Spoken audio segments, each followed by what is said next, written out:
كيف تهيئ قلبك ليستقبل القرآن. هنا ندخل في الجزء العملي اللي الناس محتاجاه. 4 مفاتيح، أولها الإخلاص. قبل أن تبدأ اسأل نفسك: أنا ليه بحفظ؟ بحفظ لله ولا بحفظ لدنيا ولا لمسابقة ولا لمنهج مدرسي؟ لو لله كل تعبك حيكون عبادة، وده سر الثبات، ونسأل الله تبارك وتعالى أن نكون منها. الطهارة والوضوء تجربة. جرب تحفظ صفحة من غير وضوء وبعدين نفس الصفحة بعد الوضوء، بفرق غريب جدا في حضور القلب. العلماء قالوا إيه؟ إن الطهارة بتفتح باب البركة. وثالثا الدعاء المستمر، من أجمل الأدعية: اللهم اجعل القرآن العظيم ربيع قلبي ونور صدري وجلاء حزني. ابن القيم قال: الدعاء سلاح المؤمن، فاستخدم سلاحك في هذا القرآن الكريم.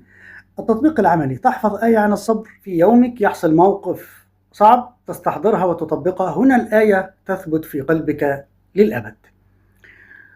شاب قال: ذاكرتي ضعيفة جدا، مهما كررت أنسى وأنسى، وبدأ يفكر على حل. بدأ يغير روتينه، يتوضأ، يدعو، يطبق كل آية على موقف يومي. بعد شهر واحد فقط مش بس حفظ 3 أجزاء، لكن كمان حس بحلاوة القرآن في قلبه.